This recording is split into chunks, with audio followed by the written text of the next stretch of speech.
nos enseñes a ser unos hombres y mujeres piadosos, hombres y mujeres meticulosos, Señor, que podamos, Padre, poner atención, que podamos poner a observar, Padre, los tesoros escondidos en tu palabra, Señor. No queremos ser unos lectores casuales, Señor, unos lectores que por encimita pasan, Señor, y pasan por alto las gemas, las joyas y todo lo hermoso que tú has desarrollado en la Biblia, Señor. Nos ponemos en tus manos, ponemos esta clase, Señor, ponemos nuestras vidas, Señor, y que todo esto que aprendamos, Señor, nos ayude a ser personas que te amen más, que te conozcan más, Señor, y que deseen conocerte aún más, Señor. Nos ponemos en tus manos, en el nombre de Jesús. Amén. Vamos a comenzar en un contexto general. A mí me gusta ir de lo general a lo particular. ¿Qué es lo que Dios nos manda que hagamos? Primero es estudiar la Biblia de manera seria. Entonces ustedes, todos nosotros estamos aquí porque queremos aprender de Dios. Dios nos manda no a que seamos expertos en teología sistemática. En primer lugar, lo que más tenemos que hacer es conocer la Biblia. Hay algunos hermanos que dicen, no, es que yo conoces tal vez definiciones, conoces palabras raras como hermenéutica, o sea, ¿saben? La palabra hermenéutica viene de Hermes, ¿no? Si lo vieron ahorita. Conocen la palabra exégesis, que es una palabra no común. Conocen la palabra dicotomía, conocen palabras y términos teológicos o términos que en el argot teológico los conocen, pero nunca han leído la Biblia completa. Oye, ¿has leído todo el Antiguo Testamento? No, pues es que cuando llego a Job como que me canso y me lo salto y me voy a los Salmos o me regreso a los Salmos. Entonces lo que más tenemos que hacer es conocerla. Conocer la Biblia, conocer qué es lo que Dios ha dejado aquí, porque esto es la palabra de Dios revelada. Cuando nosotros vamos a dar por hecho, no vamos a, como les decía la vez pasada en la clase, nosotros no, en esta materia no vamos a argumentar que la Biblia es la palabra de Dios, ¿sale? Porque eso lo ven en apologética. O sea, nosotros ya vamos a dar por sentado que es la palabra de Dios. Es la palabra de Dios inspirada. ¿Qué características tiene la palabra de Dios? A ver quién me puede apoyar. La Biblia es igual a ¿qué? La palabra de Dios. Sí, adelante, ¿quién levanta su mano? Es la palabra de Dios. Sí. Y tiene por características que es ¿qué? ¿Alguien me dijo una palabra? Suficiente. Inerrante, suficiente. Inerrante, ¿no? Inerrante. Vamos a explicar. Inerrante quiere decir que no tiene errores. ¿Ok? ¿Cuál era la otra que es parecida inerrante, que no tiene errores, que no se equivoca, pero no me acuerdo cómo se... No, es ahorita no me acuerdo. La inerrancia, la suficiencia. Hay otra parte que no me acuerdo, dijera el brother, ¿cómo se llama? Pero que está completa. ¿Qué quiere decir completa? Que no le pasa nada. Que lo que Dios quería que nosotros supiéramos, todo lo necesario que nosotros debemos de saber, está aquí. No necesitamos más. Cuando hablamos de inerrante, quiere decir que no tiene errores. Es infalible. Infalibilidad. Son características de la palabra de Dios que no las vamos a defender. Cuando vamos a estudiar esta materia, vamos a dar por hecho todo esto. ¿Sale? Porque le estamos estudiando como cristianos, como personas que por fe creemos, y no solo por fe, sino por eso lo ven en apologética. ¿Por qué podemos nosotros estar completamente seguros que esta es la palabra de Dios? Hay muchas preguntas como, ¿a poco no contiene errores? Si han escuchado eso, ¿no? Hay muchas revistas pseudocientíficas que dicen los 1001 errores de la Biblia, ¿no? Y hay autores que se la pasan tratando de echar, ¿saben por qué? Porque la palabra de Dios es polémica, ¿ok? O sea, porque saben que si hacen eso van a vender más, y es más, porque a lo mejor hasta le tienen coraje a Dios y hacen lo imposible por desacreditar la palabra de Dios.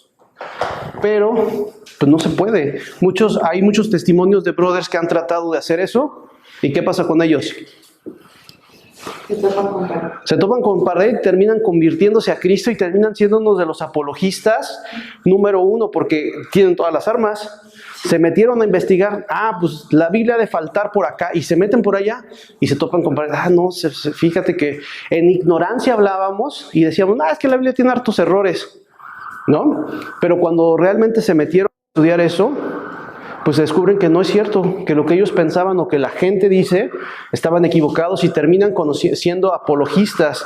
Eso mismo que trataban de destruir, así como Pablo, ¿no? Eso que trataba de acabar y de detener, fue uno de los más grandes evangelistas, fue uno de los más grandes promotores del evangelismo, del cristianismo y de todo el movimiento cristiano. Así les pasa. Cuando es suficiente, quiere decir que nosotros tenemos todo, igual que la palabra completa, que tenemos todo lo que Dios quiere que nosotros sepamos. No viene, ahorita que estoy estudiando una materia que se llama consejería, nos hablan acerca de consejería bíblica, que la Biblia es suficiente. ¿Qué quiere decir esto? Que muchos piensan, la Biblia está bien para estudiar teología, pero para la vida práctica, dicen que no. ¿es suficiente la vida práctica para la vida práctica? No, es que la Biblia está bien, más libros de comportamiento humano, más esto. Entonces dice el brother que la psicología bíblica, esos son integracionistas, se conoce así, que dice que tratan de integrar pensamientos humanos, seculares, y le echan unos versículos bíblicos, lo que más o menos creen que se adecua a la doctrina cristiana, nada más le ponen algunos versículos como para complementar. Ellos ya tienen su hipótesis y su idea, y nada más como que lo nutren con versículos bíblicos. Entonces, pero nosotros sabemos que la Biblia es suficiente, que no necesitamos otro libro. ¿Ok? Esa es la importancia de que nosotros conozcamos perfectamente la Biblia, que es completa. Ya no hay más libros, ya no hay más revelaciones, ya no hay más cosas que Dios quiera decirnos, porque ya todo lo dejó milagrosamente escrito en los 66 libros. Hay, por ahí, ahora que estaban viendo el Nuevo Testamento, hay muchos que el Evangelio de Tomás, que el Evangelio de no sé quién, que el Evangelio de María Magdalena, que aquellos libros, esos no son inspirados por Dios. Y hay las pruebas, o sea, porque no cumplen, ¿qué no cumplen? Las normas. Eso es una regla, imagínense como una regla. Las normas para entrar al canon, ¿sale? Por ejemplo, son escritos que se escribieron mucho tiempo después de la muerte de los apóstoles. Y todos los libros del Nuevo Testamento fueron escritos por lo menos en los 100 primeros años de la historia después de Cristo, pero libros que están escribiendo 300 años después de que murió Pablo y que se los adjudican a Pablo, pues obviamente no fue Pablo, ¿no? Y no hay suficientes copias como para decir, y la iglesia primitiva o la primera iglesia, la que fue de Pentecostés en adelante, no los tomaban como inspirados, más ni los conocían. Y era como lo que les platicaba yo también, que es conforme la historia fueron escribiendo otros libros, que a lo mejor decían, pues es un tema que me gustaría escribir, y había escritores que escribían, se quedaron enterrados ahí, los descubren 200, 1500 años después, y los tratan dicen, pues como que tiene temas como de la Biblia, vamos a decir que son, entonces algunos los descubren y les quieren dar las características de los textos inspirados, que no los tienen. ¿Sale? Entonces, esa es la Biblia, la palabra de Dios, el Nuevo Testamento. ¿Y el Nuevo Testamento en qué se divide? Estudiantes de primer año que acaban de ver Nuevo Testamento. Evangelios, libros históricos. No. Los libros históricos son de toda la Biblia. El Antiguo Testamento se divide en libros históricos, el Pentateuco, libros sapiensales, poéticos, y proféticos. Pero el Nuevo Testamento, ¿qué géneros hay? Cartas, uno. Epístolas. Evangelios.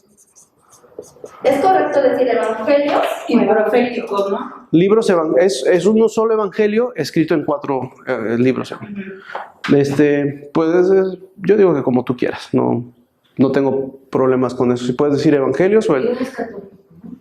¿No? Universal. pero todos son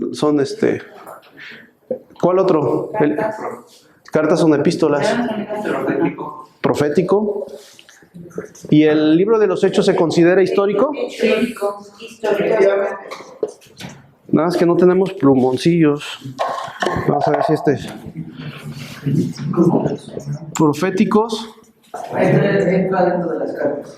¿Y cuál? Histórico.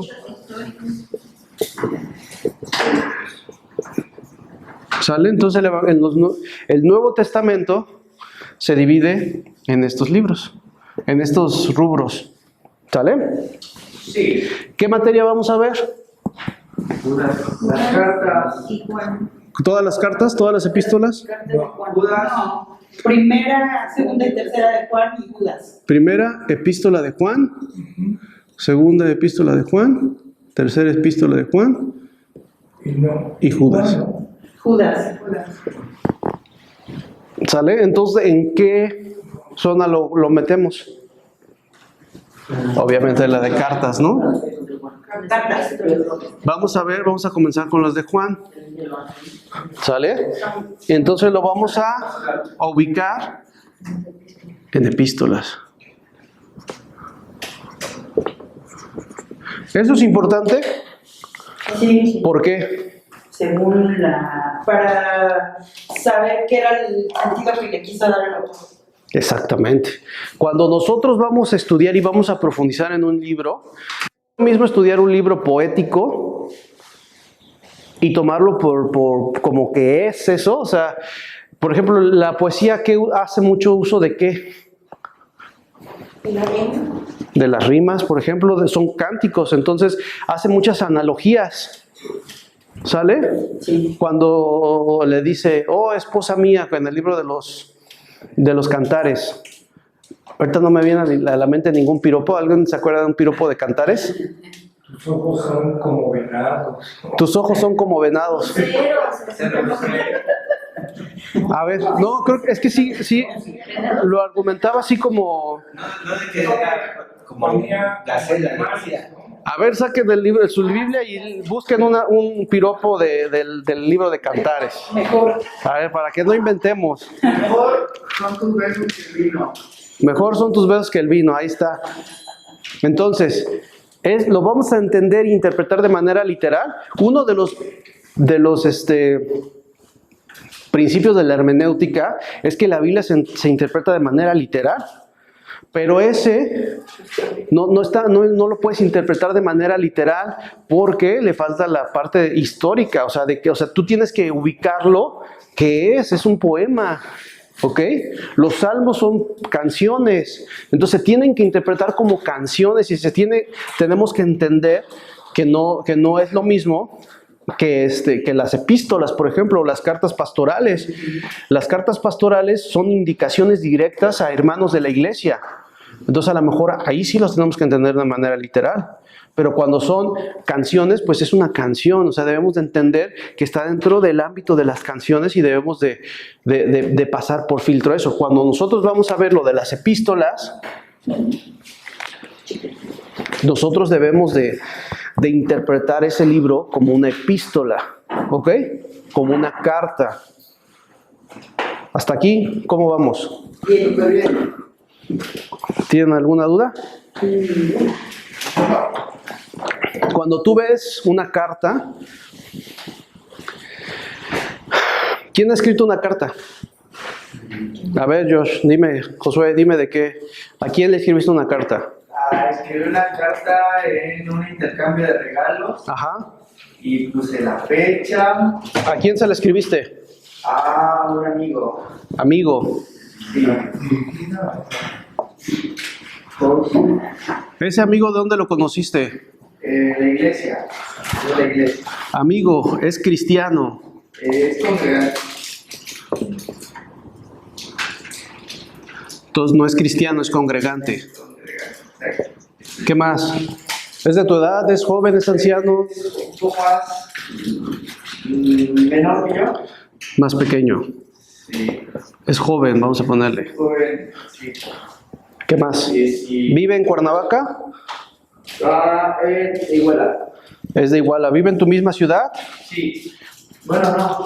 O sí, que depende. Viven en Iguala. ¿Qué más? Una más. ¿Qué le escribiste? ¿Qué le escribiste? Le escribí. Te amo, te extraño. O le escribiste, devuélveme mis 5,000 pesos que te presté. ¿O qué le escribiste?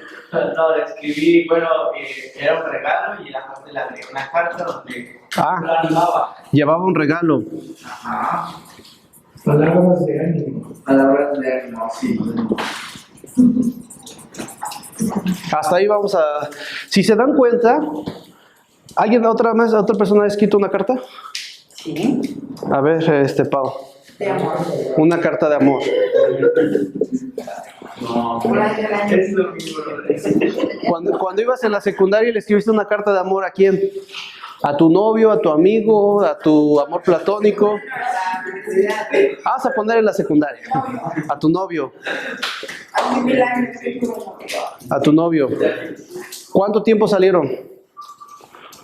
No me acuerdo, meses. ¿Se dan cuenta que estamos aquí y aquí? Sí. A tu novio. ¿Fueron novios de cuánto tiempo? 5 meses. Medio año.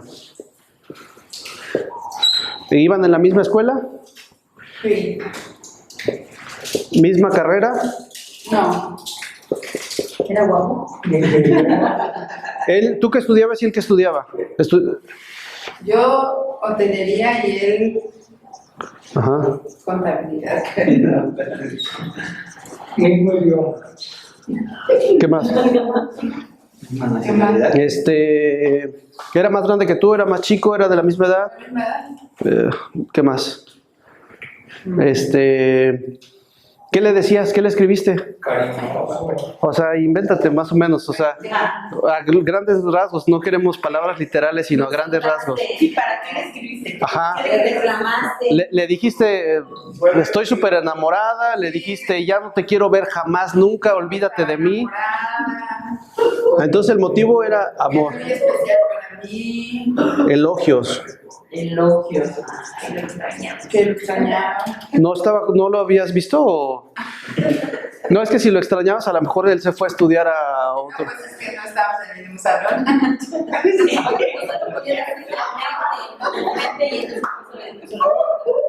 No te vienen nuestras cadenas.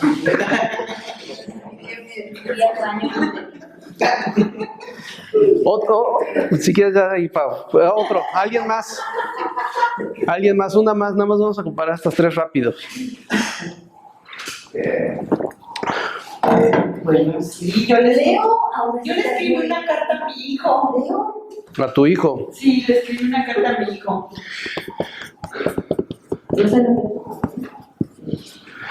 ¿A Hugo? A Hugo. ¿Qué le escribiste?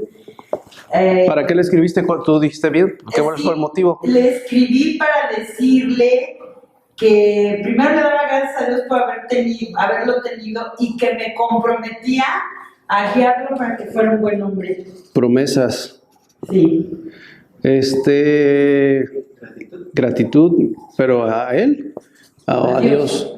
Le daba gracias a Dios por tenerlo. Es que él estaba en el kinder. Estaba en el kinder. ¿Y ya sabía leer, Hugo? No, nos lo pidieron en el kinder. ¿Ya sabía leer? Mi carta le ganó en todo el estado de Guerrero. Perfecto, imagínate, ¿ya sabía leer? Él no sabía leer. Hugo no sabe leer. Entonces, Grande, y ahora no sabía leer. no, entonces, ¿qué quiere decir eso? Que se la leyeron. Sí. Que fue una carta escrita para que la leyeran públicamente, Sí. ¿no? O sea, Sí. eso es importante. Sí. No fue una carta, o sea, no es lo mismo. Pau, tú te paraste en el salón y leíste, querido Juancho, No. tus ojos son lo más hermoso. No, era una carta específica para alguien que la tenía, o sea, todos los... Sí. Aquí también, pero ¿cuál es la diferencia aquí? Es muy obvio, o sea, Hugo era un niño, no, la tenían que leer en público o alguien más tenía que usar de intérprete porque Hugo no tenía la capacidad de leer, porque era un niño pequeño. Escribía promesas a su mamá. No es lo mismo, vamos a poner otra carta, vamos a inventar otra carta. Te están cobrando la luz 10,000 pesos. Y te dicen, señor, aquí no tiene que mandar una carta a la Ciudad de México donde tiene que explicar el problema y le van a mandar la respuesta. Entonces, ¿qué tienes que escribir? Una carta a la CFE, a la Comisión Federal de Electricidad, y decirle, dirigida al ingeniero cobrador tan caro. Asunto. Estos son mis periodos de pago. He pagado 800 pesos y en este recibo me llegó de 10,000. Y ya tú vas a explicar todo. No es nada parecido esa carta a la carta de Elisa, ni a la carta de Pau, ni a la carta de Josué. ¿O sí? No. No son de amor, no es de amor. ¿Y todas son cartas? Sí. Sí. No es lo mismo que la escriba la carta a la CFE un señor que vive en un pueblito bien lejano que con trabajo sabe escribir, a que la escriba un ingeniero de Santa Fe. ¿Ok? Obviamente son diferentes contextos. Por eso cuando nosotros vamos a hacer la hermenéutica, que no es la materia, tenemos que primero observar, ver el contexto y hacer preguntas. ¿Ok? Y es lo que nosotros vamos a hacer en estas cartas. Vamos a aprender primero, vamos a ver, vamos a leer, vamos a aprender el contexto. Por eso, no sé si ustedes se han dado cuenta que muchas veces cuando predican de manera expositiva un libro por libro, se comienza diciendo, el libro de los Hebreos, el autor es tal, se escribió en tal fecha, y generalmente así pero ¿cuál es el motivo de hacer todo ese show? No es para que tú digas, es que el libro de los Hebreos probablemente se cree que Pablo lo escribió, pero aún no se sabe, por eso se considera como la carta anónima. ¿Eso de qué te sirve a ti? ¿O de qué me sirve a mí? A ver, ¿de qué me sirve esa información? Se escribió en el año 68 después de Cristo. Para ubicarnos en el tiempo que fue escrita, el contexto. Ajá, pero ¿de qué te sirve ese contexto? O sea, ¿cuál es el propósito de que tú sepas eso, de que tú tengas esa información? Es lo que estaba sucediendo en ese momento. Sí, pero ¿cuál es? Sí, es lo que es eso. Pero si no leemos la carta de la epístola de los Hebreos, de nada te va a servir. Cuando tú estudias la carta de los Hebreos, después, ese solo es el preámbulo. Eso no te dice nada, eso no cambia tu vida, o sí cambia tu vida, saber. Eso es mera información. Eso no te cambia la vida, eso no te salva, eso no te ayuda a nada. Eso solo es una herramienta. Yo lo que yo quiero es que ustedes sepan que esto es solo una herramienta para que cuando ustedes entren de lleno puedan entender más. Es como el Antiguo Testamento. El Antiguo Testamento a mí se me hacía bien difícil porque no lo entendía. Pero cuando entiendes que hay un propósito por el cual está escrito y entiendes cuál es ese propósito a muy grandes rasgos, todo el Antiguo Testamento nos apunta a Cristo. Todo el Antiguo Testamento es cómo Dios va a cumplir lo que prometió, cómo Dios va a cumplir lo que le prometió a Abraham, cómo Dios va a cumplir lo que le prometió a David, cómo Dios va a cumplir lo que le prometió a Adán, a Abraham. ¿Cómo va a ser esa promesa? Todo lo que le prometió al pueblo de Israel. ¿Cómo es posible que Dios haya dicho a Abraham, en ti serán benditas todas las naciones de la tierra? Que tus hijos iban a ser como las estrellas, como la arena del mar. ¿Cómo es eso, no? ¿Cómo es eso? ¿Cómo va Dios bendecir a través de un solo hombre a toda la humanidad? ¿Cómo va el trono de David permanecer eternamente si David vive 100 años, no más? Si David murió, ¿cómo su trono iba a permanecer eternamente? ¿Dónde está el trono de David ahora? ¿Ya no existe la monarquía? ¿O sí existe la monarquía en Israel? Entonces, ¿Dios es mentiroso? No. ¿Por qué? Estas son todas las interrogantes del Antiguo Testamento. Y quedan en Malaquías en suspensión. ¿Cómo lo hizo? Sabrá Dios. Y por eso cuando entramos con el Nuevo Testamento, entramos con las buenas noticias. Comienza Mateo echándose la genealogía, explicando, empiezan las genealogías. Esas genealogías que cuando tú de nuevo te las saltas, ¿cuál es el propósito? Dios las dejó por un propósito, porque la Biblia es completa, es inefable, es suficiente, es inerrante. Dios no las puso por un error, las puso porque quería demostrar que a estos que tenían la interrogancia la interrogación, ¿cuál es? ¿No? Y todo el Nuevo Testamento también apunta hacia acá, hacia Cristo.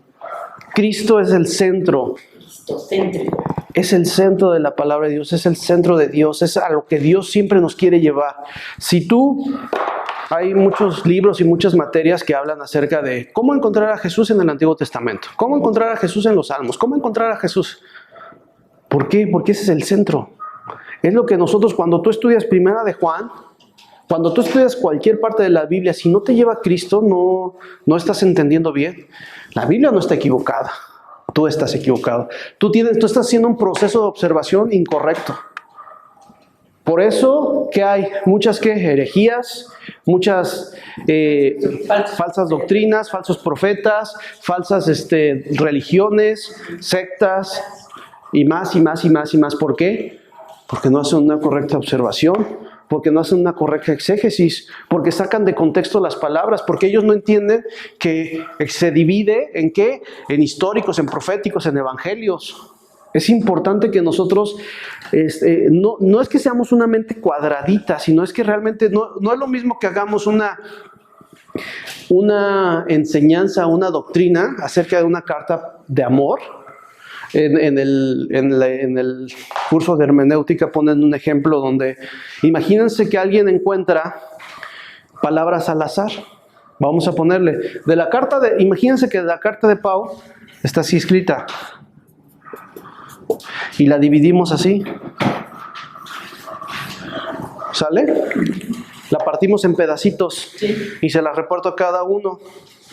Y ustedes van a leer, porque desde que te fuiste no has regresado. Y así, ¿y qué quiere decir eso?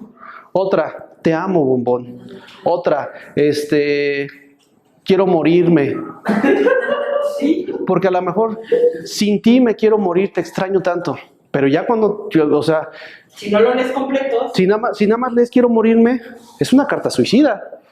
Cambia totalmente el contexto de una carta de amor, ¿no? ¿Sí me voy explicando?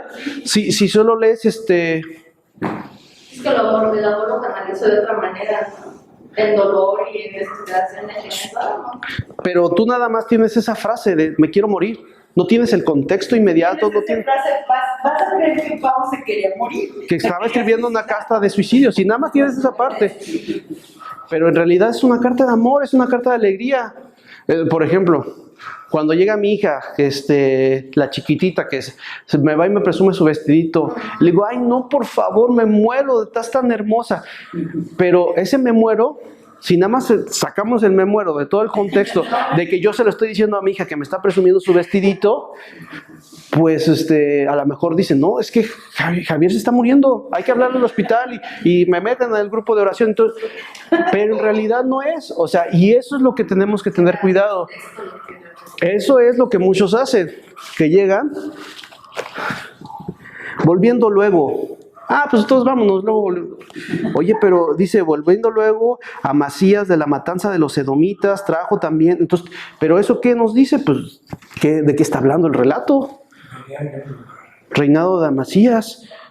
Pues está hablando sobre el reinado de Amasías, pero si tú nada más sacas una parte, aplica la clásica, ¿no? De que, a ver, es que no sé qué hacer, Dios, háblame, por favor.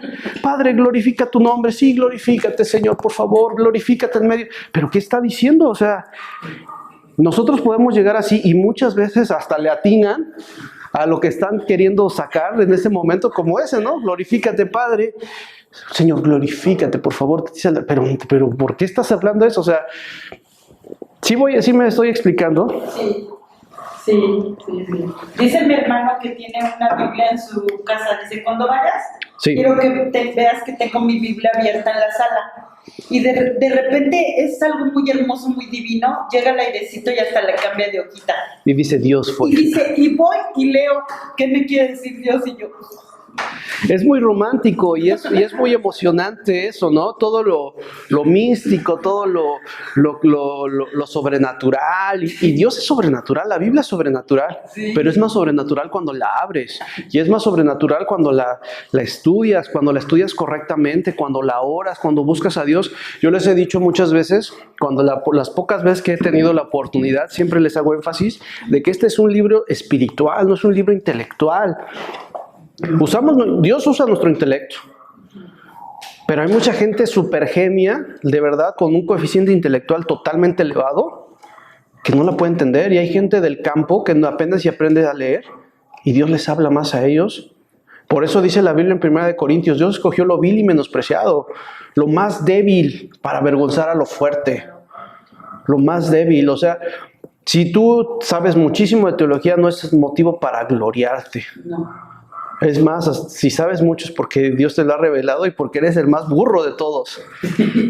Porque así dice Dios, ¿no? Lo más débil, lo más flaco. Dios le plació usarnos a lo más vil y menospreciado, ¿no? O sea, hasta se me pone chinita la piel. Y es la verdad, o sea, es un libro espiritual. Y hay que entender, ¿se discierne cómo? Espiritualmente. Por eso, antes de todo esto, es la oración. Si ustedes no le dicen, Señor, enséñame, y ustedes en su autosuficiencia dicen, pues es que yo ya me sé todos los pasos de la hermenéutica para llegar a una correcta exégesis, pero tu corazón se empieza a enorgullecer, te prometo que no vas a entender. Vas a tener conocimientos, vas a tener ¿cómo se dice? Conceptos, vas a aprender, es lo que le decía, definiciones, como la que ahorita ya aprendieron de hermenéutica. ¿Saben la definición? Pero si no la aplican y si no la viven, se van a quedar en la definición. ¿La definición es buena? Sí. Es correcta para que nosotros podamos entender, aprender y todo. No estoy diciendo que sea mal, al contrario, es muchísimo mejor, es importante. La teología nos ayuda, pero solo es una ayuda para vivir una vida más piadosa y más cercana de Dios. Si esto, el IT, las clases, la hermenéutica no te ayuda, pues no estás haciendo una correcta observación y una correcta hermenéutica. ¿Sale? ¿Qué más? Entonces, ¿ya puedo borrar eso? Sí, ya. Ya no pusimos el ejemplo de las demás, pero pues es obvio, ¿no? No es lo mismo, tienes que entender cuál es el contexto de la carta de Hugo, no es lo mismo el destinatario de Paola, que era su novio, el destinatario de Eli, que es su hijo, y el destinatario de Josué, que es su amigo. No es lo mismo escribirle a un amigo que vive en Canadá y tú vives en Iguala, a escribirle a un brother que vive en la misma ciudad. Porque a lo mejor, ¿en Iguala se baila la iguana, bro? ¿O no? En Iguala se baila... ¡Triqui-tri-triqui! ¿Ustedes saben qué es triqui-tri-triqui? ¿No? Sí se dice. ¿Nadie sabe qué es triqui-tri-triqui? Sí, es una porra. Sí, es una porra. Pero para los que vivimos en Cuernavaca, no sabemos qué es triqui-tri-triqui. No sabía. ¿No? O sea, si Josh escribe, no, ¿y qué crees? Llegué al salón y todos dijeron triqui-tri-triqui. Entonces... Y es chiquitibum. Puede ser, es algo así parecido, es como chiquitibú, pero es triqui-tri-triqui. Entonces ustedes o nosotros que no tenemos ese concepto, ¿qué tenemos que hacer? O sea, vamos a, o sea, no, si dice triqui-tri-triqui, a lo mejor no, ahí era tranza, yo creo que le dijeron tranza. Ese triqui, ese es como, triqui me suena así como de fraude, ¿no? Y empiezas. Entonces no es lo mismo que Josué le escriba a alguien de su misma ciudad, que entiende el contexto de su ciudad, que da por hecho, Josué no le va a explicar a su amigo, oye, ¿qué crees? En Iguala, cuando nosotros decimos una porra, decimos triqui-tri-triqui. Entonces, cuando yo llegué al salón, todo el salón dijo, triqui-tri-triqui, ra. Y entonces, no lo explica. ¿Por qué? Eso es importantísimo. Porque el autor da por hecho que ya lo conoce. Entonces eso es súper importantísimo. Qué bueno que no se me pasó. Ajá. Muchos autores de las epístolas dan por hecho porque no van dirigidas para ti en primera instancia. Eso es lo que dicen ahí que es el destinatario original. No son para nosotros. O sea, él no estaba pensando en nosotros. En Elisa del 2000, donde tenía celular, donde tenía agua, habría una cosa que se llama llave y salías de agua del... No, él no estaba pensando en eso, eso no era para él no tenía ese concepto de vida. ¿O sí? No. En Romanos, cuando dice que no en vano trae la espada, sujétate a toda autoridad porque no en vano traen espada. O sea, ahorita los policías no traen espada, ¿no? O sea, pero debemos de entender, o sea, es por eso importante esto de la observación, de las preguntas y del contexto. Cuando nosotros vamos a entrar a las cartas, o a todo, en general la Biblia entera, pero en esto de las cartas es bien importante porque es diferente la interpretación a un evangelio. ¿Ok? Sí. Es Nuevo Testamento, es Nuevo Testamento. El libro de los Hechos es un libro histórico.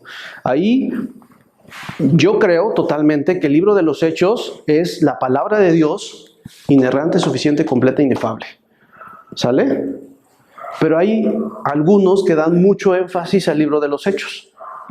Por ejemplo, cuando en Pentecostés que llegaron las lenguas, entonces hay muchas interpretaciones de esas partes, ¿no? O sea, hay muchos que dicen que así fueron las lenguas y que todos tenemos que hablar en lenguas, y hay otros que dicen fue en ese preciso momento porque en ese contexto donde ellos estaban había gente que hablaba inglés, había gente japoneses, había alemanes, había chinos, entonces cuando llega el tiempo de Pentecostés se dan cuenta y estaban por ahí, porque acuérdense que los judíos ya no vivían solo en Jerusalén, sino estaban en la diáspora. ¿Saben qué es diáspora, verdad? Si no lo investigan y lo estudian. Entonces, cuando regresaban a Jerusalén, en ese momento estaban muchos porque ya no hablaban, o sea, ya hablaban los idiomas de donde se fueron, se habían ido. Entonces llegan, imagínense que aquí hay chinos, hay japoneses, hay alemanes, hay chinos y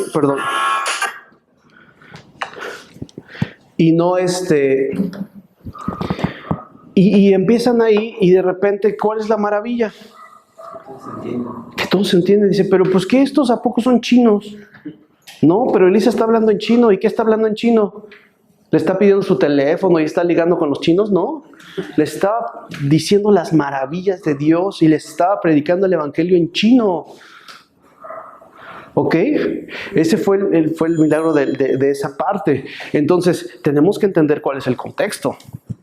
No hablaban palabras al balbuceo, hablaban los idiomas reales que ellos hablaban. ¿No? Entonces son diferentes exégesis, diferentes hermenéuticas, pero tenemos que apegarnos lo más al contexto, ¿no? Lo más que podamos, la mayor información que podamos tener de eso es lo mejor. Entonces ese de tricky, el autor muchas veces da por hecho que ustedes saben quiénes son los gnósticos. ¿Ustedes saben qué son los gnósticos? ¿Sí? Sí, los estudiosos, los que copiaron su conocimiento. Los gnósticos bíblicos son los mismos gnósticos de ahora, porque ahora está que el movimiento gnóstico. No. ¿Predicaban lo mismo? No. Todo eso es lo que nosotros tenemos que ir aprendiendo, ir viendo, para que nosotros podamos ir entendiendo cuál es la correcta exégesis.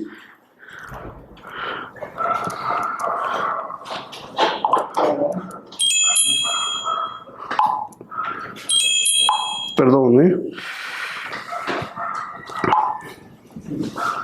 Ay, Señor.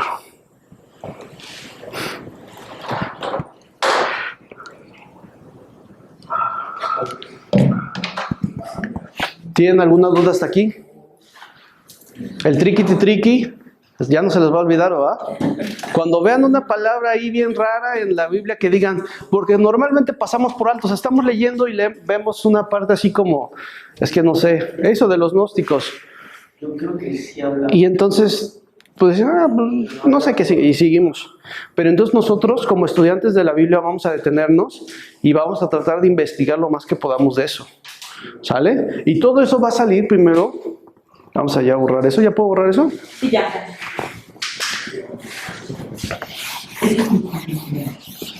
Entonces, si encuentran una palabra tricky. Entonces esa es la raíz de muchas religiones falsas de hoy, profe, que no saben, no. Esa es la raíz de no hacen Pues hacen exégesis, pero no, los líderes no se preocupan porque su rebaño aprendan, ¿no? Es que hay muchas motivaciones, ¿no? O sea, hay brothers que se dedican a manipular, pero pues no, los motivadores, o sea, hay brothers que, o sea, no estoy hablando de pastores ni de iglesias, estoy hablando de brothers que se dedican literalmente a eso.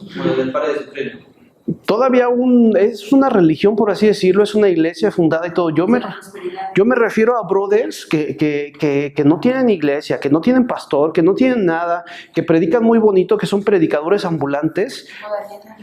¿Mande? Daniel Javi. Bueno, él ya es un motivador, él no es como Daniel Javi.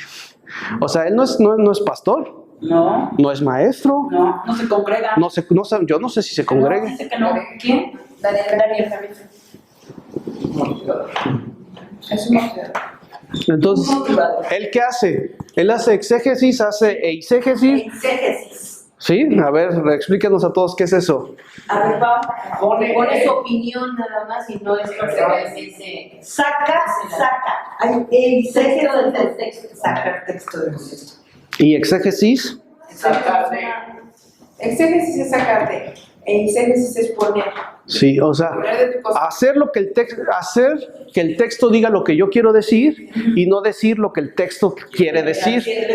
Esa es la diferencia. Entonces, exégesis es lo que el texto quiere decir. Ajá. En específico eso. Sí. La hermenéutica es la herramienta o las normas que nos llevan a la exégesis. La hermenéutica son las normas que tenemos que tener para entender. O sea, no es como tal una regla, sino, o sea, son los pasos a seguir, o sea, pero es que reglas se escucha así como mételo al sistema y ya te da. No, o sea, son las recomendaciones, o sea, son lo obvio que hay que hacer para entenderlo. ¿Cuál es lo obvio? Pues ¿cuál es el destinatario? ¿Cuál es lo obvio? ¿Cuál es el propósito? ¿Cuál es lo obvio? ¿Quién lo escribió? O sea, son normas que ya como estandarizadas para entender un texto. Y no precisamente de la Biblia, hay muchos,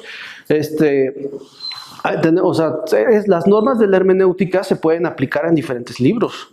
¿Sí me explico? O sea, no es un término exclusivamente cristiano. Que nosotros como cristianos lo usamos muchísimo más, es cierto. ¿No? Que una persona normal que lee un libro así se lo pasa, pero nosotros, esta es nuestra vida. ¿Sí me explico? O sea, esto es nuestro todo. No es lo mismo leer el Quijote. El Quijote está padre, es una obra que ha ganado muchos premios, es uno de los libros más vendidos, más escritos, más todo. El Principito. Pero ese no te va a dar una salvación, ni tus promesas, ni tu herencia, ni va a cambiar tu vida. ¿Sale? Sí. Entonces, cuando tú empiezas a rascarle, Dios te va... O sea, es un libro sobrenatural, es totalmente diferente. Entonces nosotros todas estas reglas las aplicamos para aprender más y para conocer más y principalmente para no equivocarnos y hacer lo que ha pasado, ¿no? Que son muchas religiones, muchas sectas, todo esto va moviendo a una interpretación incorrecta y un error doctrinal. Hay un pasaje que ahorita no me acuerdo dónde viene, pero se los leí en cuarto, me parece, que nosotros como maestros, como estudiantes, debemos de tener temor y pavor de producir o de hacer una interpretación incorrecta, porque, o sea, un médico, ¿qué pasa si se equivoca? Si diagnostica mal, si opera mal, ¿qué pasa? Está en juego la vida de la persona. Está en juego la vida de una persona. ¿Y qué creen? Hasta ahí, se muere ya. Pero si un maestro, un predicador se equivoca, ¿qué pasa? Es un alma la que está en juego. Es una eternidad. Sí. Y nosotros vemos más preocupante una vida porque es lo que tenemos aquí, porque vivimos en la vida y porque es tan valiosa la vida que no hay dinero del mundo que lo pueda pagar, pero el alma es todavía peor. Entonces dice, o sea, y yo sé que ustedes lo entienden, pero el mundo no lo entiende, pero ustedes sí. Ustedes sí entienden que imagínense, yo no me quiero poner en los zapatos de un brother que tiene una iglesia de 10,000 personas y que a todos les predica que no hay bronca, que pueden ser homosexuales, que pueden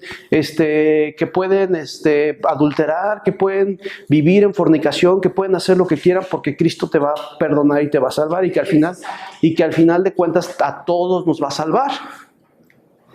¿Sí me explico? Sí. Porque cuando se mueran todos y se vayan al infierno, van a decir, es que Él me dijo. Y entonces me van a voltear a ver 10,000 personas y todos los que me vieron por internet, ¿y con qué cara? No, o sea, no, es que no lo dimensionamos porque no es un hombre al que le estás quedando mal. Es una gran responsabilidad. Es una súper gran responsabilidad y ya se me puso chinita la piel de las piernas. Sí, porque con temor y temblor, por eso dice la Biblia claramente, no te hagas maestros muchos de vosotros, sabiendo que recibirán mayor condenación. Entonces yo los animo a que le tomen seriedad y que le tomen amor y que le tomen lo que es, ¿sale? Obviamente, pues cada uno con su nivel y cada uno vamos aprendiendo, ¿no? Yo no sé lo que sabe el pastor Armando, ni lo que sabe el pastor Vite, ni lo que sabe el pastor Ángel. Vamos a ir aprendiendo y es la idea que todos vayamos aprendiendo poco a poco a desarrollar la carta. Vamos a ir viendo los principios y vamos a comenzar con las cartas, ¿vale? Mi idea, yo espero que podamos, les quería poner el cañón porque lo que normalmente se hace es decirles, autor, y se los va dictando, pero eso ya está en los libros. Sí lo vamos a ver, sí se los voy a pasar, pero quiero que ustedes también hagan ese proceso de hacerlo. Por ejemplo, veo que todos traen la Biblia MacArthur, varios pues. Sí. ¿Sí? ¿Ya están en la primera epístola de Juan? Sí. ¿Y qué dice? Comienza con el título y se empieza a explicar. Nosotros que tenemos estas herramientas, ese es el primer punto de partida. Los que no tengan una Biblia tienen otra Biblia de estudio y generalmente las Biblias de estudio es lo que hacen. La observación, te dan el contexto y te dan principalmente el contexto, ¿no? Principalmente te dan el contexto de la Biblia. Entonces vamos a comenzar con algo bien, ¿conocen la palabra triada? Sí. ¿Qué es? Un conjunto de 3 cosas. Un conjunto de 3 cosas. Entonces, vamos a ver, 1, 2 y 3. Cartas que escribió Juan. ¿Están? Juan, a ver, vamos a ver un examen rápido, quiz rápido. ¿Qué escribió Juan? El Evangelio de Juan y las Apocalipsis y las 3 cosas. Entonces hay un Evangelio de Juan, Ajá. hay 3 epístolas de Juan y hay un libro que se llama Apocalipsis. Ajá. Que escribió Juan, ¿sale? Sí. Entonces ya tenemos un contexto. Estamos hablando de un autor que tiene un evangelio, ¿sale? Sí. Vamos a hablar rápidamente un poquito, bueno, más bien lo vamos a sacar entre todos. El autor es Juan.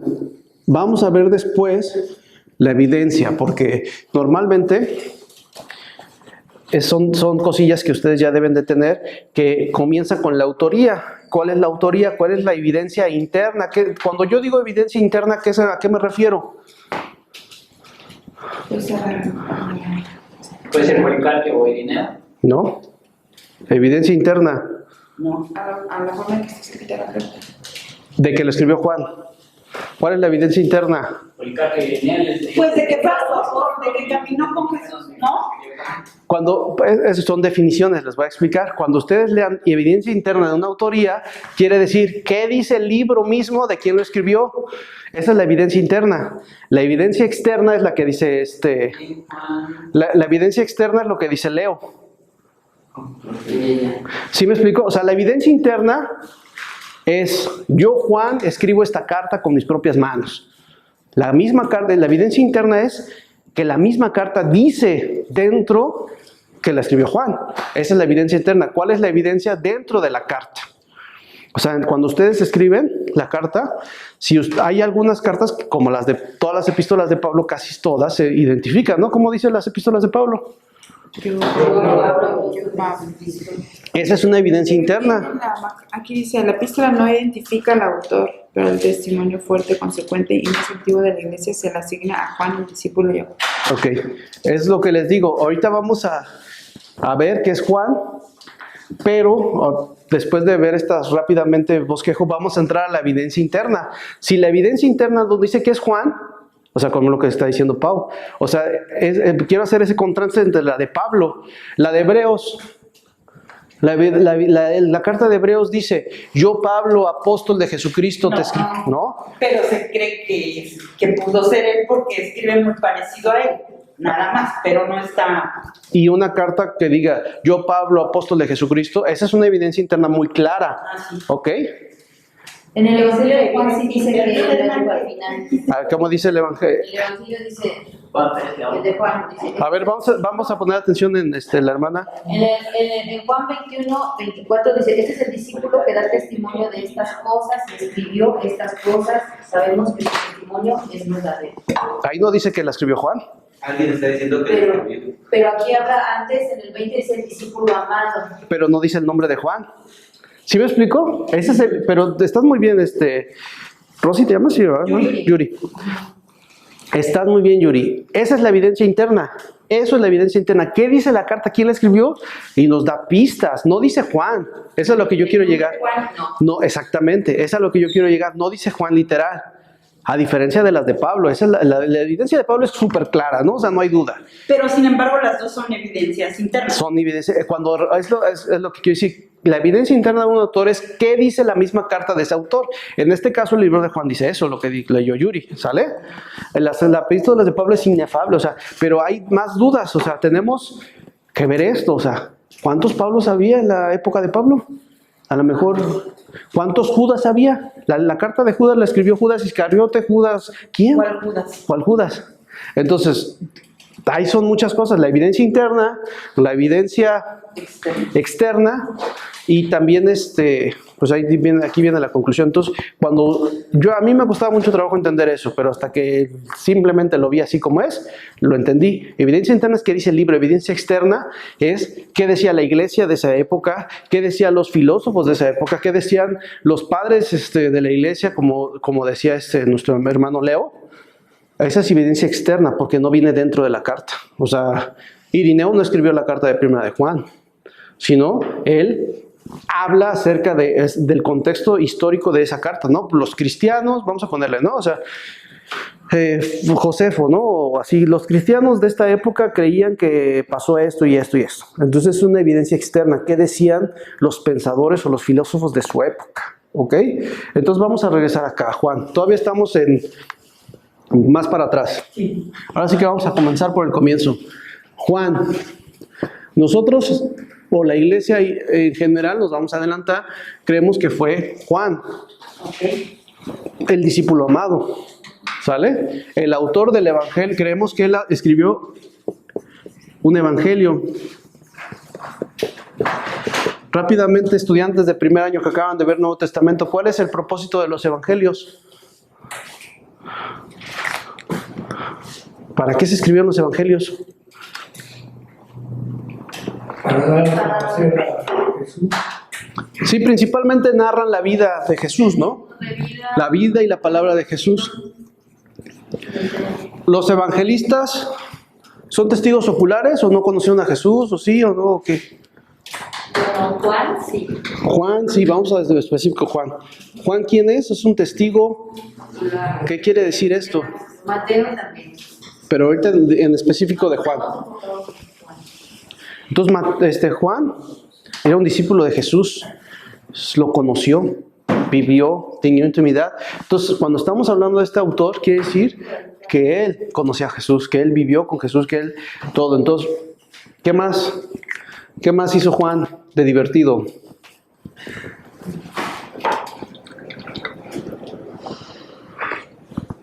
¿Qué más sabemos del autor? Era apóstol. Es el discípulo más.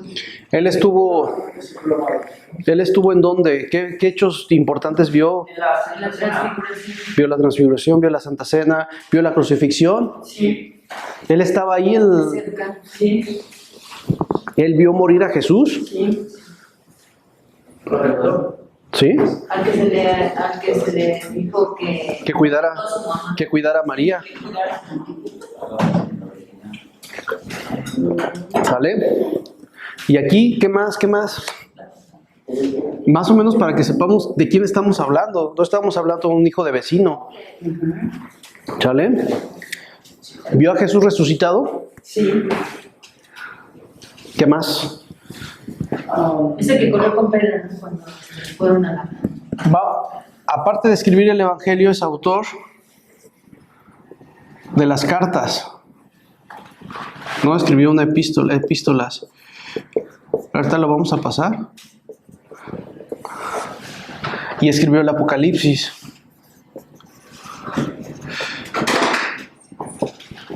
¿A quién es autor se puede decir que de 5 libros del Nuevo Testamento? ¿Sale? Sí. Conoció a Jesús, fue apóstol, tiene una trascendencia importante dentro de la iglesia primitiva. ¿Sí? Sí. Porque empezó a evangelizarnos. No, pues porque tenía la autoridad, o sea, Jesús... Por ser testigo, ¿no? Escogido, o sea, era un líder importante de la iglesia primitiva. ¿Sí me explicó o no? Sí. O sea, era un apóstol, era sobre el fundamento de los apóstoles. Sí. Entonces Juan era un pilar importante en la iglesia primitiva.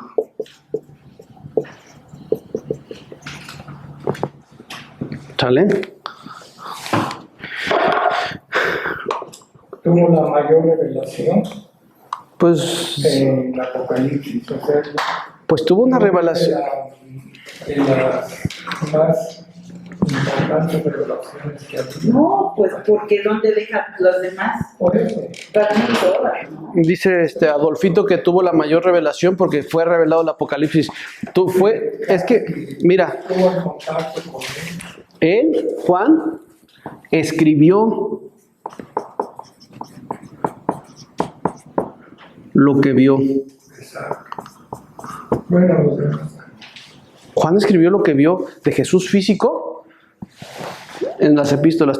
Hay una parte donde dice que en el Evangelio de Juan, que no escribió todo lo que escribió Jesús, porque eso de que no cabrían en todos los libros del mundo es que literal, o es como una forma de decir que hizo tantas cosas que no, o sea, no fue literal lo que está diciendo ahí, por eso lo tenemos que entender de la forma que es, ¿no? Pero dice, pero este libro fue escrito ¿para qué?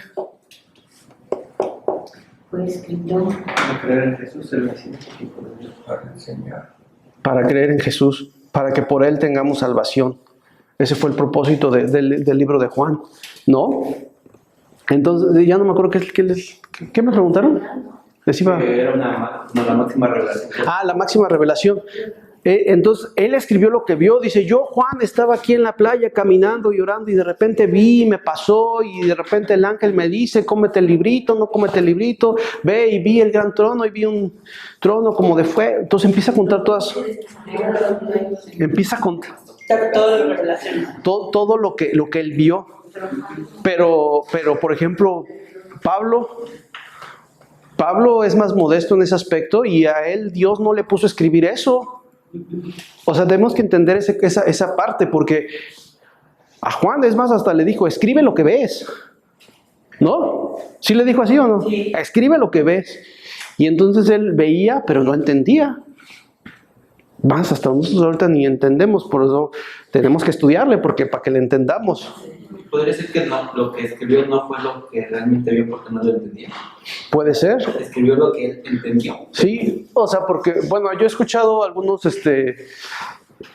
maestros o pastores o predicadores, no sé, que decían, a lo mejor eran langostas, pero eran helicópteros, ¿no? Que él en su tiempo no conocía los helicópteros, ¿no? Eran tanques y él pensó que era o sea, así. Pero pues ahí entra lo anterior de la Biblia es inerrante. Son inspirados quiere decir que fue cargado y motivado, empujado a escribir. Eso es lo que nosotros sabemos, o sea, a lo mejor fue lo que humanamente él vio o entendió, pero dentro del control de Dios. O sea, no podemos dar cabida a pensar que se equivocó a escribir eso. Fue realmente, en ese inspirado siempre hacen la analogía que fue cargado y empujado a escribir eso. Sí. Pero también es un misterio, porque también es respetado su forma de hablar, su intelecto. Son muchas cosas que Dios respeta de los autores humanos, o sea, humanamente lo que respeta. Y otra cosa que Él cuida las palabras y todo, las letras, todo exacto, para que diga lo que Él tiene que, lo que Dios quería que dijera. ¿Ok? Sí, pero no me nada más. Claro, aquí me quedo con Dios, ¿no? Testigo ocular.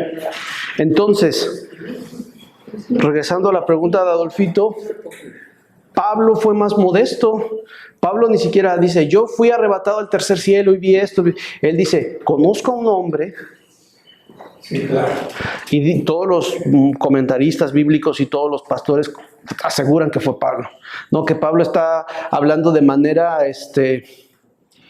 obvia, pero disfrazada. No dice, yo Pablo estaba, como lo dice Juan, Juan estaba aquí y me pasó esto. Pablo dice, conozco un hombre, ¿no? Que no sé si en cuerpo o en espíritu, pero fue arrebatado al tercer cielo y le fue dado revelaciones, cosas que no puede ni... ¿Cómo es? No me acuerdo bien cómo dice esa parte, pero que le fueron dadas revelaciones que no son lícitas para humanos o algo así dice el texto, no me acuerdo, después lo busco y se los leemos, no lo tengo en fresco, pero Pablo lo recibió mayores revelaciones a lo mejor, pero él no lo escribió. ¿Por qué no lo escribió? Esa es buena pregunta.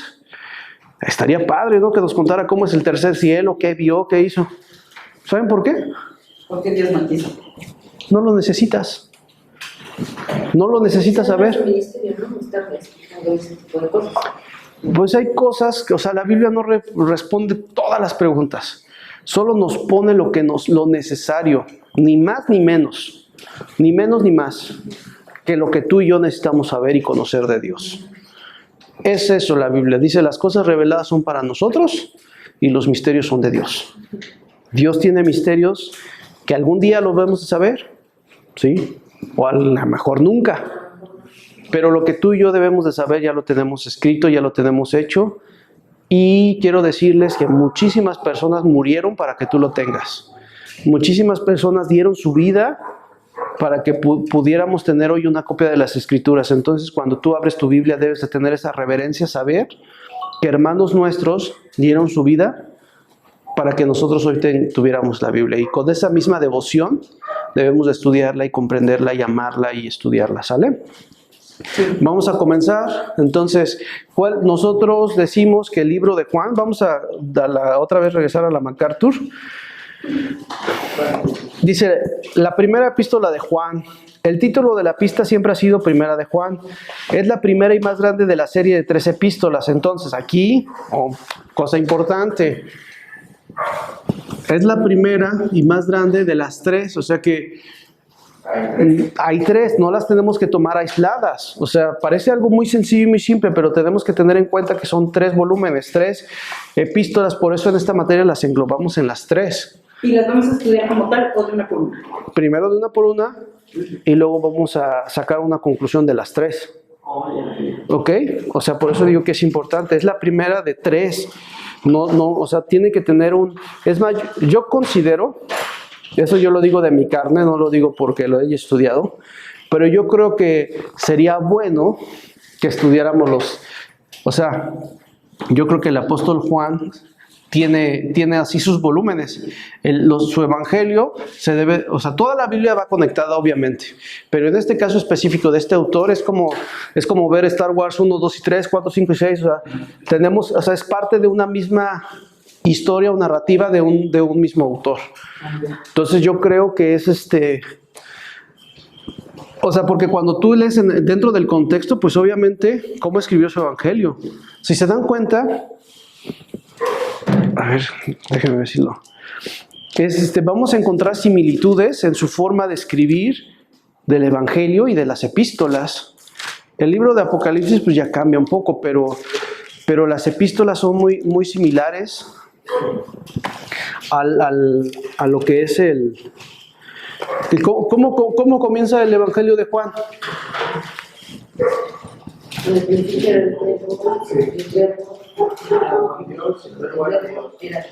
¿Y cómo comienza primera de Juan? Lo que era desde el principio, lo que hemos oído, lo que hemos visto con nuestros ojos, lo que hemos contemplado y palparon nuestras manos tocante al verbo de vida. Y bueno, o sea, no es igualito casi, pero también escribe de una manera similar. Nada más que aquí está dando, es que cuando escribe el Evangelio, el apóstol se remonta hasta el comienzo de la creación. Y aquí, por ejemplo, el autor está dando por hecho, o sea, como está bien padre, me pone otra vez de chinita la piel. Soy muy sensible en estas cosas. No, o sea, a mí me impacta esto, lo que era desde el principio, lo que hemos oído, lo que hemos visto, ¿con qué? Con nuestros ojos, o sea, está declarando que está exponiendo que es un testigo ocular. Dice, lo que yo escuché, a mí nadie me lo cuenta, o sea, yo lo viví, yo lo vi. Yo desde el principio lo vi, yo estuve ahí cuando comenzó el ministerio, yo estuve ahí cuando en la cruz, yo lo vi, yo lo escuché, yo lo olí, yo olí la sangre. Imagínense, o sea, ay, esto me puso chinguito otra vez. Eso está diciendo Juan ahí. Es un testigo ocular, es un testigo, es un presencial, lo que vio con sus ojos. Nadie se lo contó, no lo escuchó de oídas. Él lo vivió, lo que hemos contemplado. No es lo mismo verlo a contemplar, no es lo mismo ver así, ay, mi amor, estás tan hermosa. A verla así no, o sea, contemplar, o sea, vamos a profundizar en palabras. A mí me gusta profundizar en palabras, me gusta ir poco a poco y poco a poco. Yo espero que nos dé el tiempo, vamos a también meterle prisa.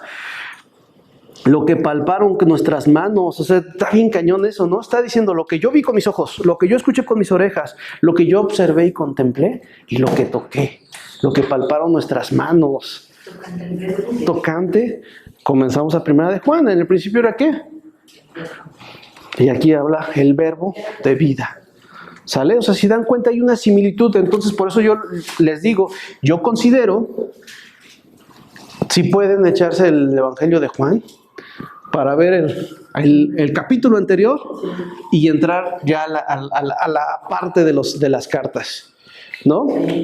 Yo les decía que ya pueden poner en YouTube, pueden poner Evangelio de Juan y se los leen y ustedes ya nada más van siguiendo para que vayan al ritmo del lector. Y no es más fácil para uno porque luego empiezas a leer, te cansas, entonces la computadora te va empujando a que sigas y en una hora, tal vez menos, ya leíste todo el libro de Juan, ¿no? Entonces pueden hacer eso, es un... Qué buen tip. O auditivo también, o sea, está en audio. Por eso, en audio. Al mismo tiempo. A veces lo pongo y ando haciendo algo y quiero. Sí, o sea, es que en YouTube viene el texto y te lo va leyendo el videíto. Yo así le hice cuando tuve que estudiar el Antiguo Testamento y me pedían que leyera todo Génesis en una semana y luego todo Éxodo, así, entonces está bien lejos. Entonces, lo iba así estudiando y con la misma computadora te va empujando. Entonces es más fácil para los que nos distraemos fácil. Sí. Y yo me distraigo, me cambio y tengo que otra vez regresar. Entonces con eso te va empujando la computadora a leerlo. Entonces lo escribió Juan, es un pilar importante de la iglesia y ya estamos viendo por qué es importante este autor. A ver, ¿qué tantos Juanes de la época vieron, olieron, tocaron, palparon? Si no es Juan, ¿no? Vamos a ver, entonces aquí dice, lleva el nombre del apóstol Juan, debido a que la carta no identifica iglesia. Esto es importante. ¿Va dirigido a qué? ¿A qué iglesia? A la iglesia de Corinto, a la iglesia de Filadelfia, a la iglesia... el Apocalipsis nombra varias iglesias, ¿se acuerdan? A 7 iglesias. Ajá, a 7 iglesias. Y las epístolas, Adolfito, ¿a qué iglesia va dirigida? Pregunta de examen, se me acaba de ocurrir esa. Dirigida a los... ¿A qué iglesia? La pregunta fue, Sí. tenemos que aprender a escuchar las preguntas. Las epístolas, la primera epístola de Juan, ¿a qué iglesia está dirigida? Lo acabamos de leer en la Biblia Mata. Que no identifica una iglesia. Entonces la respuesta es: no va dirigida a una iglesia específica. Eso quería decir. Entonces, bueno, la segunda pregunta. Si no va dirigida a una iglesia, por ejemplo, la epístola de Corinto va dirigida a la iglesia de Corinto. La epístola de Tito va dirigida a la iglesia de La epístola de Tito no va dirigida a una iglesia, va dirigida ¿a quién? A una persona, ¿no? Entonces la epístola de Tito va dirigida a Tito. La epístola de Timoteo va dirigida a Timoteo. La primera epístola de Juan va dirigida a ninguna iglesia. Ya vimos. A ninguna iglesia ya vimos que no va, si no va dirigida a una iglesia, entonces va dirigida a una persona. ¿A qué persona? A los creyentes. A ninguna persona. Eso nos dice la MacArthur. Dice, no identifica ni una iglesia, no identifica un lugar, no identifica un individuo específico. ¿Ok? Epístola general. ¿Se dan cuenta que es una epístola diferente a las epístolas de Juan? ¿A las epístolas de Pablo? Las de Pablo van dirigidas a una iglesia. La epístola de Gálatas, ¿a qué iglesia va dirigido? A los de Galacia. ¿Y Galacia es una iglesia? ¿Es una ciudad?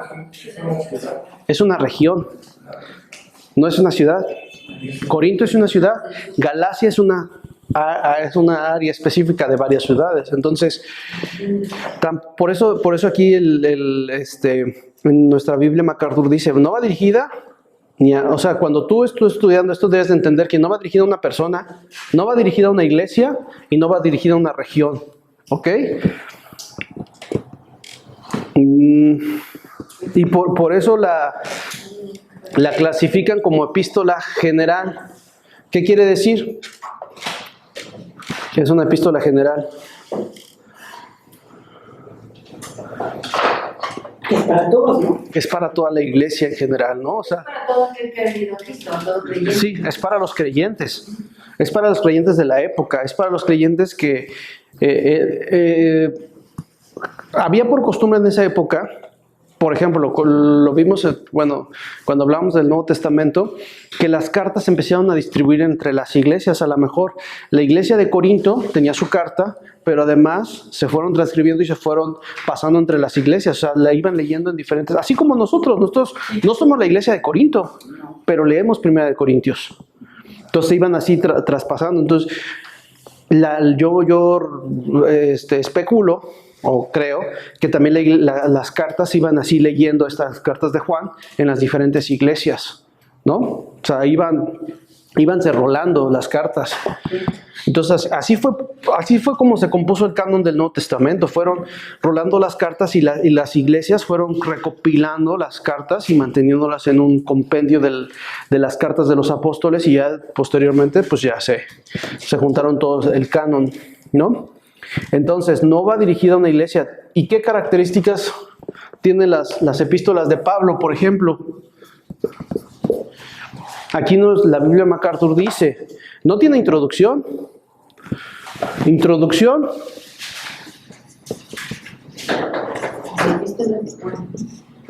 Las epístolas de Pablo sí tienen introducción. Por eso decía, estamos comparando las dos tipos de epístolas. Haciendo comparación. Ajá, las epístolas de Pablo tienen introducción, pero la de Juan, no. ¿Ok? Ahora, ¿tienen saludo?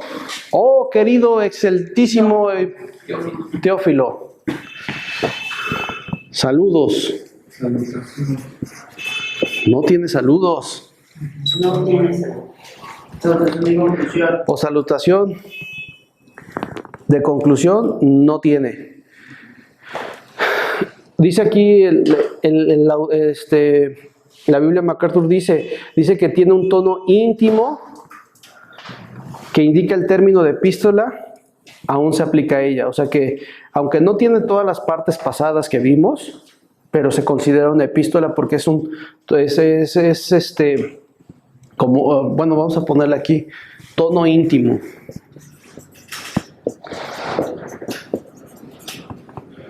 ¿Qué quiere decir eso? Le escribe como alguien que ya lo conoce, ¿no? Como que alguien que ya ha estado dormido. Es como aquí en confianza, ¿no? Oye, Eli, ¿sabes qué? Bueno, no va dirigida a Eli. Les quiero decir, que tengan cuidado porque me han dicho que aquí en la colonia, recursos hidráulicos se están robando los llantas. Tengan cuidado, por favor. No salgan de noche. Eso es algo similar, ¿no? O sea, no va dirigido específicamente a una persona, sino ni a o sea, tengan cuidado, les recomiendo que hagan esto, que hagan aquello, porque puede pasar esto y esto y esto y esto y esto, ¿no? Entonces es una... ¿Puede ser de exhortación? Puede ser de exhortación. De hecho, sí es una exhortación. Sí, bueno, sí puede ser de exhortación, Adolfito. Pero entonces se considera una epístola general. Esto es importante, ¿no? Entonces, la epístola de Juan, ¿a quién va dirigido? A ningún autor, a ninguna persona, ni ciudad, ni nada. Es una epístola general. Entonces, aquí estamos todavía en el contexto. Es una epístola general. Ya no sé dónde ponerla. Bueno, ya escriban ustedes. Es una epístola general. Ya lo tenemos hecho. Y ya viene en su Biblia MacArthur. Si quieres tú en tu Biblia MacArthur, las que tengan, nada más subrayenlo. No, si gustan, pues, o sea, a lo mejor no les gusta rayar sus cosas, no las rayen. Pero... Yo tengo una Biblia exclusiva. Esa no se te marca. No, Despacio. Sí, pero tengo una solamente para subrayar y no aquí. ¿ves? Que te... Me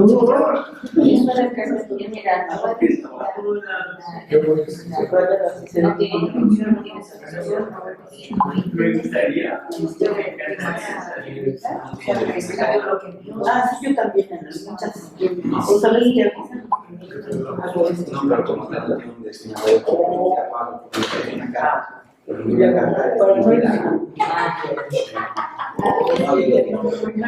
Ahora vamos a pasar al autor. Tenemos 10 minutos, vamos a platicar un poquito del autor. O sea, ya vimos mucho del autor, ¿no? Pero ¿a qué me refiero? A que aquí dice que la epístola no identifica al autor. Es lo que estábamos hablando. Pero aquí dice también que hay un testimonio fuerte, consecuente y más antiguo de la iglesia, se le asigna a Juan el discípulo apóstol. ¿Sale? Entonces, no viene literal, esa es lo que es la evidencia interna, no viene literal el nombre de Juan, yo apóstol Juan, no. Pero hay evidencias. ¿Y cuáles son las evidencias? Pues las internas y las externas. Eso lo vamos a leer fuera de la Biblia MacArthur. Entonces vamos a comenzar en la autoría. La tradición, ya estoy en otro libro, eso yo lo quisiera transmitir por medio de ese, pero no se pudo. Dice este comentario acerca de la autoría: la tradición se le atribuye las 3 cartas a Juan, hijo de Zebedeo, hermano de Jacobo. ¿Sale?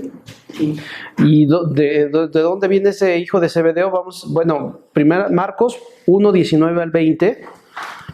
Dice así: pasando de ahí, un poco más adelante, vio a Jacobo, hijo de Zebedeo, y a Juan, su hermano, también ellos en la barca que remendaban las redes, y luego los llamó, dejando a su padre Zebedeo en la barca, con los jornaleros le siguieron. Ese joven que estaba trabajando en el negocio familiar, que estaba arreglando las redes de su papá, pasó Jesús y les dijo: vengan, y ellos dejaron todo y al instante le siguieron. Ese es el autor.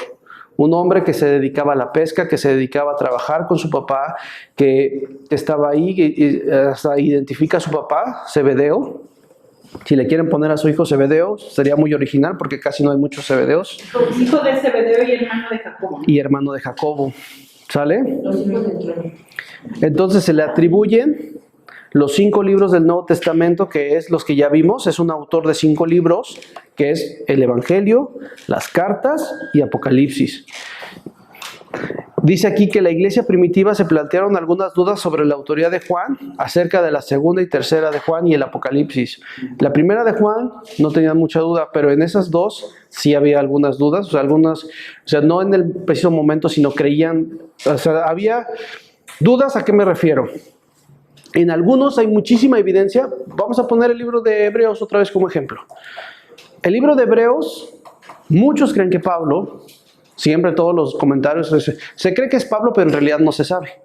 ¿Qué quiere decir eso? Quiere decir que se cree, pues quiere decir lo que es, ¿no? Que se cree que es Pablo, pero no hay la evidencia suficiente para asegurar que fue Pablo. Eso es lo que está diciendo. Se cree por tantas razones, pero no hay tantas evidencias tan precisas como para poder asegurar. Entonces, hay las epístolas de Juan, hay mucha evidencia, por eso no tenían nada de dudas, no hay duda. Pero en segunda y tercera de Juan y aún en el Apocalipsis, dice aquí este comentario, dice, había ciertas dudas. Pero al final de cuentas sí se le atribuyó. O sea, como que hubo un poquito de rechazo, hubo un poco de discrepancia en ese asunto, pero al final de cuentas el autor, como ya lo vimos en el libro de la Biblia de MacArthur, es totalmente de Juan, ¿no? Dice, las fuertes similitudes entre Primera de Juan y el Evangelio de Juan abogan por la autoría de estos libros, es lo que ya vimos, ¿no? Que como hay demasiadas similitudes, pues no hay mucha duda en creer eso, ¿no? No ocurre lo mismo con segunda y tercera de Juan, aunque él seguía siendo la lección abrumadora, como explicaremos más adelante. Dice, la autoría de las epístolas de Juan técnicamente es anónima, ¿sale? El autor de segunda y tres de Juan identifica como el anciano. Eso es importante también, ¿no? O sea, el autor... Y ahorita cuando ustedes la evidencia interna, por así decirlo, dice que lo escribió el anciano. Imagínense, ¿no? El anciano.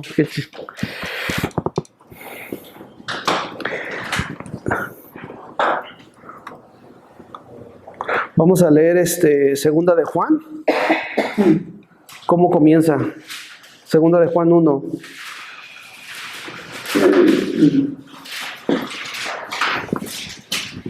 Para que vean que no estamos inventando cosas.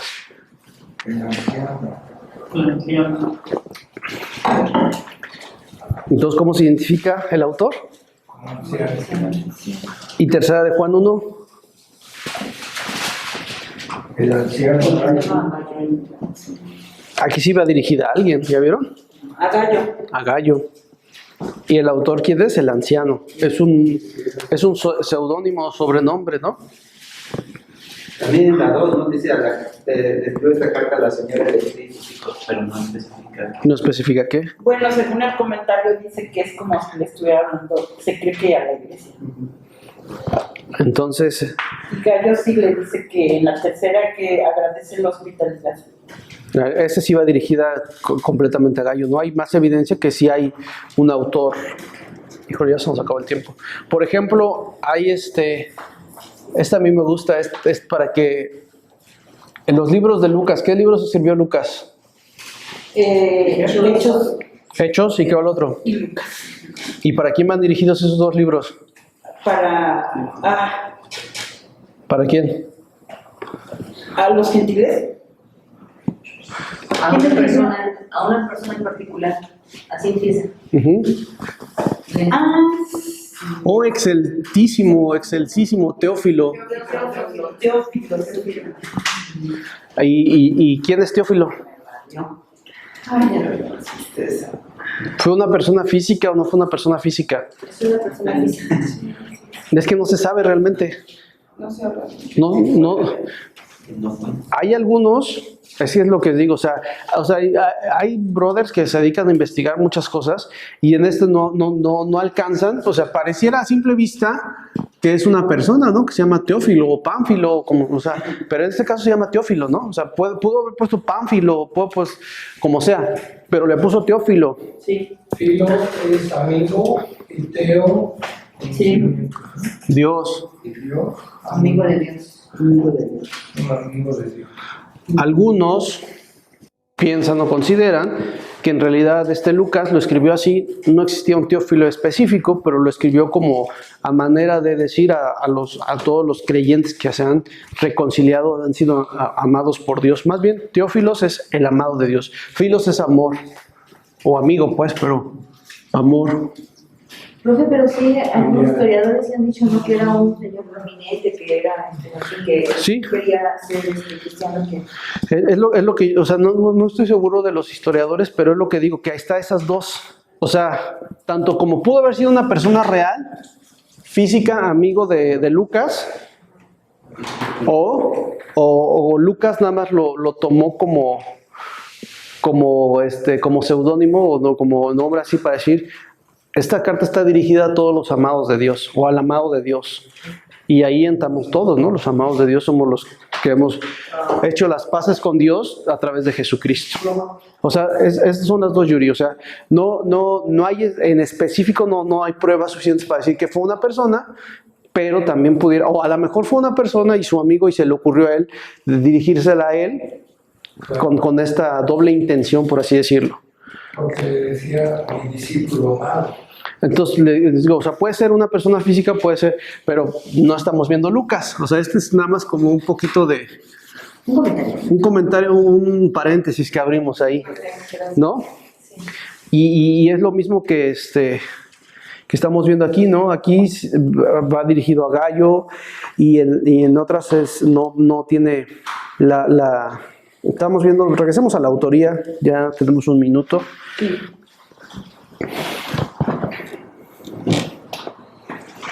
Entonces, ya me acordé por qué empezamos esto, porque le estábamos hablando del anciano, ¿no?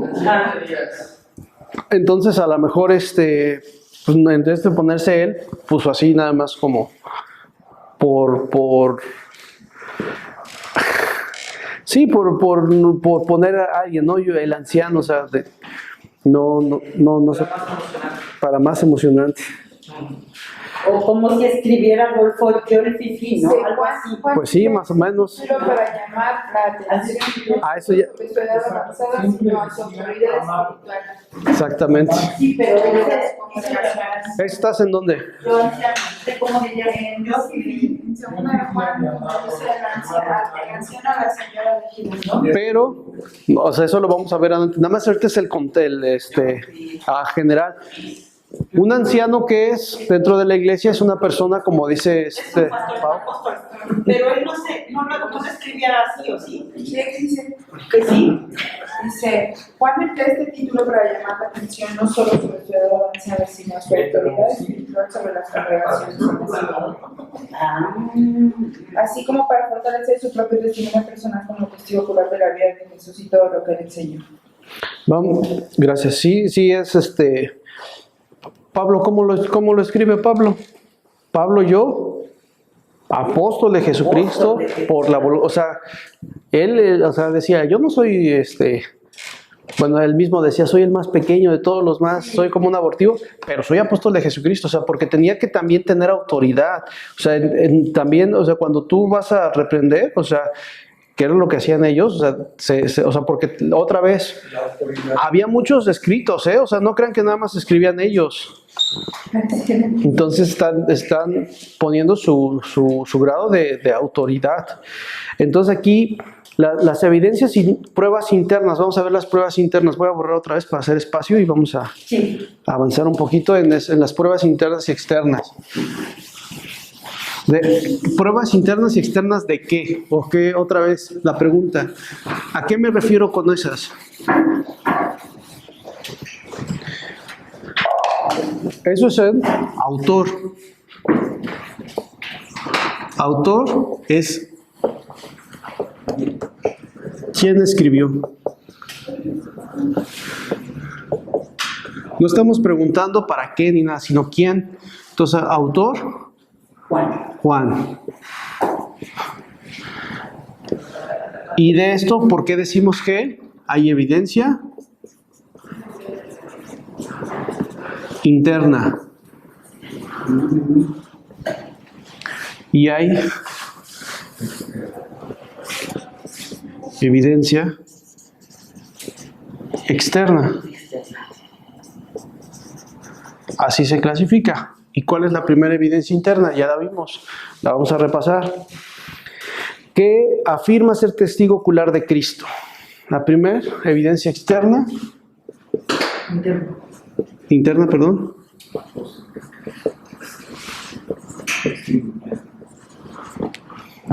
Entonces, ¿por qué digo que es interna? Porque el texto lo afirma así en primera de Juan 1 al 3. Ya lo vimos hoy. Dice, lo que hemos visto con nuestros ojos, ¿no? El prólogo enfatiza su percepción sensorial de Jesús, el verbo de vida. Esta afirmación de ser testigo presencial ha sido atacada por los estudiosos modernos. Algunos de ellos optan por un líder o líderes del cristianismo juanino. ¿Eso qué quiere decir? ¿Cuáles son los seguidores de Juan, ¿no? Dice, una segunda generación de cristianos como el autor. Tal escepticismo es injustificado. El lenguaje en el prólogo es directo e incluso sorprendentemente en su declaración de la experiencia de testigos oculares. Es lo que yo decía, ¿no? Dicen que algunos consideran que lo escribió sus discípulos o una segunda generación de creyentes después de Juan.